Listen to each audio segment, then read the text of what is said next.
Selamat sore. Sore hari ini kami dapat menyampaikan bahwa persidangan Presiden Front Pembela Dayak Petrus SA SHCS barusan saja selesai di Pengadilan Negeri Bengkayang, tepatnya di ruang utama pengadilan ini.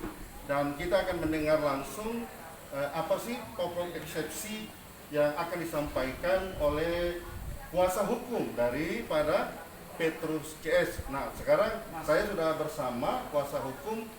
Nah, mereka ada tim dan mereka ada bertiga kuasa hukum dari Petrus CS. Kita akan mendengar eksepsi atau nota keberatan terhadap dakwaan yang telah disampaikan oleh jaksa penuntut umum pada persidangan sebelumnya. Nah, kami minta kuasa hukum dengan Bapak siapa? Ya, saya dengan Pak Dwi Joko. Ya, silakan Pak, bisa disampaikan. Pak Dekaris dulu aja ya. Oke, Saya ngomong ya. Pak Dekaris, silakan. Terima kasih. Jadi eksepsi kami sampaikan itu sebenarnya intinya adalah eksepsi masalah formil. Formil ini menyangkut masalah pemeriksaan, penuntutan dan sebagainya. Nah, di sini ada dua yang kita bahas, yaitu pertama bahwa perkara Petrus SH bukan perkara pidana, tapi perkara perdata. Di mana perdatanya? Karena awalnya adalah perikatan jual beli antara pihak perusahaan dengan Pak Akai CS melalui Petrus. Nah, perikatan ini dibuat secara saling suka sama suka. Jadi intinya adalah perikatan. Nah, seharusnya pihak perusahaan apabila salah satu pihak tidak melakukan prestasinya, pihak perusahaan harus melakukan gugatan perdata, meminta ganti rugi, bukan ke pidana. Jadi makanya kita mengadakan eksepsi bahwa ini bukan perkara pidana, tapi perkara perdata. Sehingga kita melihat bahwa perkara ini dipaksakan. Ini ada semacam ya pemaksaan lah, yang seharusnya barang ini dilakukan melalui gugatan perdata, tapi pihak perusahaan melaporkan masalah ini ke pihak kepolisian. Nah, yang kedua, bahwa jaksa salah dalam membuat pasal dalam dakwaannya. Di mana kesalahannya? Kesalahannya adalah bahwa Petrus dan kawan-kawan tidak melakukan penipuan atau penggelapan. Nah, di mana letaknya penipuan? Karena awal mulanya ini berasal dari keinginan Pak Anton untuk mencari lahan. Pak Anton ini adalah seorang pemegang saham di perusahaan PT PSA. Dia punya hubungan baik dengan Petrus sebelumnya. Dia meminta kepada Petrus untuk bertemu dan meminta bantuan kepada Petrus untuk mencari lahan. Dan lahan disepakati itu harganya minimal 12 sampai 15 juta. Nah, ternyata Petrus mendapatkan lahan itu senilai 11 juta. Jadi perusahaan sudah untung sebenarnya 1 juta per hektar. Nah, setelah dibuat jual beli antara AKCS kepada pihak perusahaan, timbul masalah. Masalahnya ini katanya tanah adat. Nah, menurut Ketua DAD Kota Bengkayang, Pak Petrus Kajot, bahwa di Desa Serimbu, Kecamatan Lumar, tidak ada tanah adat. Karena tanah adat itu adalah tanah yang sudah dikukuhkan oleh bupati atau kepala daerah. Nah, kalau seandainya saya mengatakan itu tanah adat, itu salah besar. Itu terlalu mengada-ngada namanya. Karena memang tidak ada tanah adat di sana. Secara legalitas ya, kalau secara de facto memang ada, kita akui tanah adat ada di mana-mana. Tapi secara yuridis, legalitas di Desa Serimbu, Kecamatan Lumar tidak ada namanya tanah adat secara legalitas. Nah, itu yang kita bahas dalam eksepsi kita. Mungkin ada penambahan Pak Joko. Baik, mungkin ada tambahan dari kuasa hukum yang lain. Ya, makasih untuk dalam eksepsi kita yang tidak terlepas dari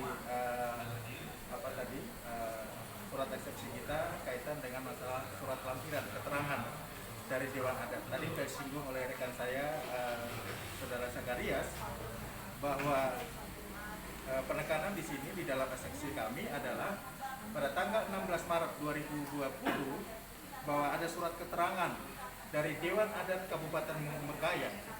Itu sudah sangat jelas. Itu menerangkan bahwa 42,3 hektar itu bukan tanah adat atau tanah ulayat, tapi tanah milik perorangan, hasil daripada tampasan. Oleh karena itu kita bersyukur karena Ketua Dewan Adat Kabupaten Bengkayang, yaitu dalam hal ini Bapak Martinus Kajot, kita bersyukur bahwa beliau sangat tegas menjelaskan tentang 42,3 hektar itu. Surat keterangan ini sangat jelas sekali ditandatangani oleh Ketua Dewan Adat Dayak Kalimantan Barat, Bapak Markus Kadot, dan sekretarisnya.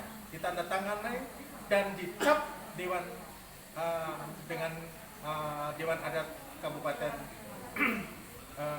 Kabupaten Bengkayang.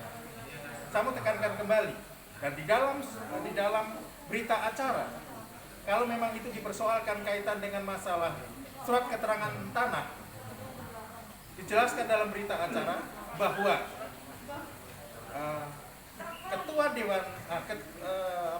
Dewan Adat Kecamatan Desa Blimbing dan Temenggung Desa Blimbing ikut mengetahui dalam berita acara itu uang yang diterima sebesar yang telah disampaikan dalam eksepsi semua diketahui, semua disetujui oleh Ketua Dewan Adat Desa Blimbing dan juga disetujui oleh Temenggung Desa Blimbing.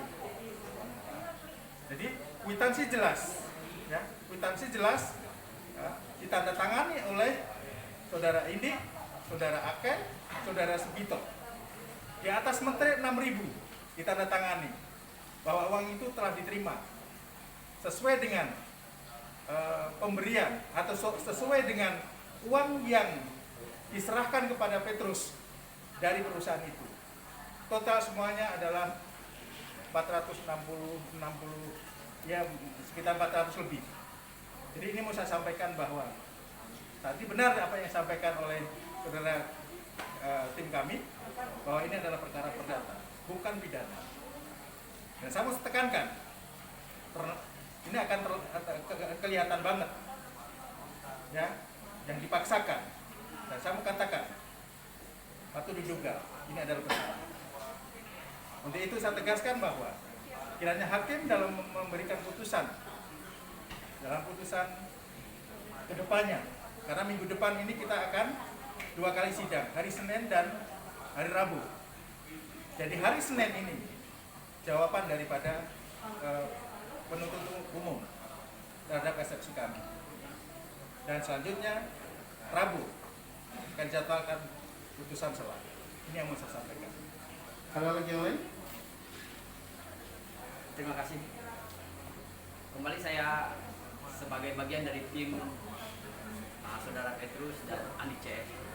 Kembali kami tegaskan bahwa dasar dari dakwaan yang disampaikan oleh jaksa penuntut umum adalah penipuan dan penggelapan. Sementara proses yang terjadi di lapangan sebenarnya adalah jual beli, perikatan. Ini adalah suatu peristiwa perdata, sehingga memang benar ini adalah proses perdata. Dan hakim kami berharap supaya bisa memutuskan secara adil dan bijaksana, karena seperti yang disampaikan kami dalam sidang tadi, kami berharap bahwa eksepsi yang kami sampaikan bisa diterima. Demikian.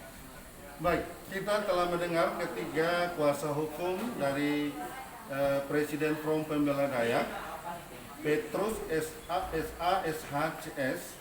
Pada prinsipnya tadi di dalam eksepsi mereka sudah menyatakan bahwa eksepsi mereka tentang formilnya, di mana proses yang terjadi di dalam jual beli tanah antara Petrus dengan 3 rekannya. Dalam eksepsi telah dijelaskan bahwa semua sudah memenuhi sesuai aturan. Dan dalam eksepsi juga disampaikan bahwa jaksa benar-benar telah keliru mendakwakan tentang pasal penipuan dan pasal penggelapan terhadap Petrus CS di dalam kasus ini. Nah, oleh sebab itu kita akan menunggu nanti pada hari Senin mendatang bagaimana tanggapan jaksa terhadap eksepsi yang sudah disampaikan tadi di dalam persidangan kedua di sore hari ini. Nah, ini saja yang bisa dapat kami sampaikan langsung dari Pengadilan Negeri Bengkayang di sore hari ini. Terima kasih. Merdeka.